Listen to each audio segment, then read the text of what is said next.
Oke, assalamualaikum warahmatullahi wabarakatuh. Selamat pagi, siang, dan malam semuanya. Gimana kabarnya selama di rumah saja?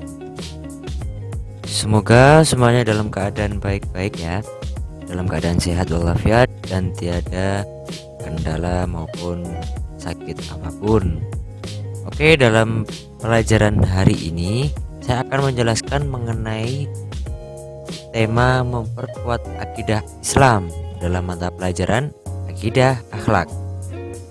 Dalam tema ini saya akan menjelaskan tentang topik pengertian dan dasar-dasar akidah Islam. Jadi kita akan kulik, kita akan bahas mengenai apa sih pengertian dari akidah itu, kemudian dasar-dasarnya dari akidah Islam itu dari mana saja dan contohnya apa saja nanti akan kita bahas. Oke, langsung saja untuk pembahasannya. Pembahasan yang pertama, ya ini jelas kita akan membahas pengertian akidah itu sendiri dari segi bahasanya, kemudian dari segi istilahnya, kemudian dari pendapat ulama. Nah, jadi itu nanti yang akan dibahas di bagian pengertian akidah. Kemudian yang kedua, ini mengenai dasar akidah Islam. Dari manakah asalnya dasar tersebut? Apakah dari Al-Quran maupun hadis? Nanti kita akan bahas di bagian dasar akidah Islam. Oke, langsung saja ke poin pertama mengenai pengertian akidah ya. Jadi fokus pembahasan kali ini adalah mengenai pengertian akidah dan dasar akidah Islam. Oke. Pertama mengenai pengertian akidah, dari kita ambil bahasa Arab, aqoda yaqidu aqidatun, yang artinya di situ adalah perjanjian atau ikatan. Jadi dari bahasa Arab aqoda yang artinya perjanjian atau ikatan. Nah, kira-kira ini adalah pembahasannya dari segi bahasa. Kemudian yang selanjutnya adalah dari segi istilah. Itu kan tadi sudah dari bahasa ya. Sekarang dari istilahnya gimana sih? Apa sih pengertian akidah itu? Jadi ini menurut istilah itu penjelasannya adalah suatu pokok atau dasar keyakinan yang harus dipegang oleh orang yang mempercayainya. Jadi akidah itu sesuai dengan bahasanya tadi ya, artinya perjanjian, ikatan, atau keyakinan. Pokok keyakinan yang kita yakini, yang kita pegang teguh dan kita percaya terhadapnya. Jadi itu secara harfiah dan juga secara istilahnya dari pengertian akidah. Jadi sedikit bisa memahami ya. Menurut bahasa tadi artinya apa? Perjanjian atau ikatan. Sedangkan menurut istilah adalah suatu pokok atau dasar keyakinan. Ini kuncinya. Pokok atau dasar keyakinan yang mana harus dipegang oleh orang yang mempercayainya. Ini key-nya dari segi istilah dan bahasa. Kemudian selanjutnya menurut ulama ada sebuah kalimat di mana ini adalah menurut para ulama, yakni tentang akidah. Di sini berbunyi ma'aqada 'alaihil qalbu wadh-dhamir, yang artinya di situ ada sesuatu yang terikat kepadanya hati dan hati nurani. Wow. Jadi benar-benar yang mana keyakinan itu terikat, terpatri di dalam hati sanubari. Nah, itu yang menurut para ulama dari akidah itu keyakinan yang benar-benar sudah ada dalam hati kita. Itu menurut para ulama. Kemudian kita bertanya-tanya, kemudian apa sih hubungannya dengan Islam itu? Akidah Islam itu apa sih?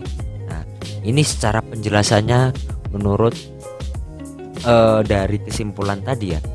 Jadi akidah Islam atau aqidatul al-Islam ya, itu diartikan sebagai pokok-pokok kepercayaan yang harus diyakini kebenarannya oleh setiap orang yang beragama Islam, Muslim. Karena di sini adalah aqidatul Islam ya, akidah Islam. Kalau akidah secara general umum itu adalah kepercayaan tiap orang, baik itu yang beragama Kristen, Hindu, Buddha, Konghucu, apalagi. Nah, jadi yang agama selain yang lain ataupun kepercayaan dari masing-masing orang itu dinamakan sebuah akidah atau keyakinan itu tadi. Kalau aqidatul Islam ya, atau akidah Islam jelas adalah kepercayaan, dasar kepercayaan menurut agama Islam dan harus dipercayai dan diakui kebenarannya, diyakini kebenarannya oleh orang Islam. Itu kuncinya ya. Dari segi bahasa tadi artinya perjanjian, istilah adalah pokok keyakinan yang harus dipegang, dan akidah Islam itu adalah pokok kepercayaan tadi yang diyakini kebenarannya oleh orang Islam. Oke, next. Kemudian dasar-dasar akidah Islam itu dari mana saja? Ada 2 kunci. Dasar-dasar akidah Islam itu berasal dari mana? Dari Al-Quran dan hadis. Tahu ya Al-Quran dan hadis. Jadi dari 2 dasar inilah yang kemudian dinamakan sebagai tauqifi, di mana akidah Islam itu tidak dapat ditetapkan kecuali dengan dalil syar'i dari Al-Quran maupun hadis. Tauqifi di situ itu maksudnya. Jadi sifat dari akidah Islam itu tidak dapat dibenarkan kecuali ada dasarnya. Dasarnya dari mana? Al-Quran dan hadis. Itu ya. Sifat dari akidah Islam itu tauqifi. Tauqifi maksudnya apa? Itu tadi, yang merupakan sifat yang tidak dapat ditetapkan kecuali didasari oleh dalil syar'i dari Al-Quran dan Al-Hadis. Itu sifat dari dasar akidah Islam, tauqifi itu ya. Kemudian kita perkuat lagi dengan sabda Rasulullah SAW yang berbunyi, taraktu fikum amroini ma in tamassakum bihima lan tadillu abadan kitaballahi wa sunnatar rasulih. Artinya, telah aku tinggalkan kepadamu umat Nabi Muhammad 2 perkara. Jika kamu berpegang teguh kepada keduanya, kamu tidak akan tersesat selama-lamanya, yakni kitabullah yang merupakan Al-Quran dan sunnah Rasulullah. Sabda ini merupakan pesan dari Nabi Muhammad yang menjelaskan bahwasanya kalau kita berpegang teguh pada 2 apa tadi? Al-Quran dan Al-Hadis, maka kita tidak akan tersesat selama-lamanya, akan diberikan jalan, akan diberikan selalu petunjuk insyaallah. Jadi ini ya, akidah itu tadi keyakinan yang didasari oleh Al-Quran dan Al-Hadis. Dasar tersebut tidak boleh istilahnya tidak boleh ada yang lain lagi kecuali dalil Al-Quran dan Al-Hadis tadi. Mungkin seperti itu. Sementara seperti itu dari sini bisa dipahami ya. Nah, dan dari dalil tersebut Allah pun juga menegaskan bahwasanya dalam Quran surat Ali Imran ayat 103, Bismillahirrahmanirrahim, wa'tasimu bihablillahi jami'a wa la tafarraqu.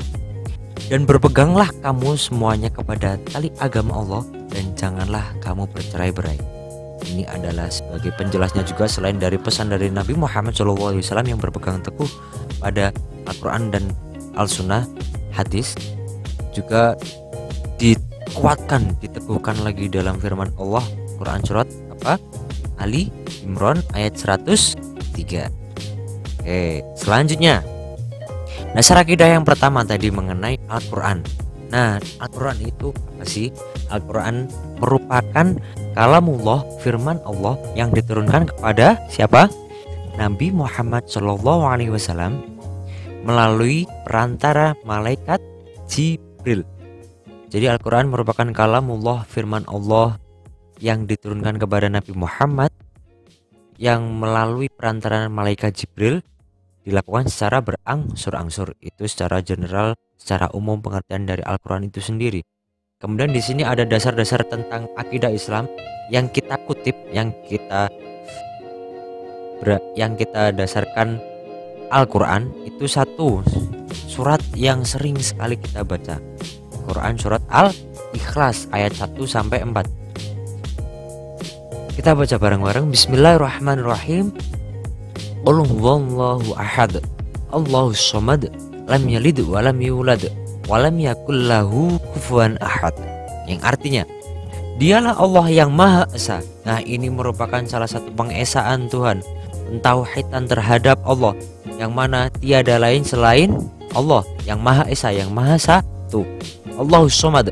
Allah adalah Tuhan, segala sesuatu bergantung kepadanya. Jadi tiada lain selain Allah, bergantung semuanya hanyalah kepada Allah. Lam yalid wa lam yulad, dan tiada beranak dan tidak pula diperanakkan. Karena sifat dari zat dari Allah Subhanahu wa taala adalah mukhalafatul lil hawa, berbeda dengan yang lainnya, berbeda dengan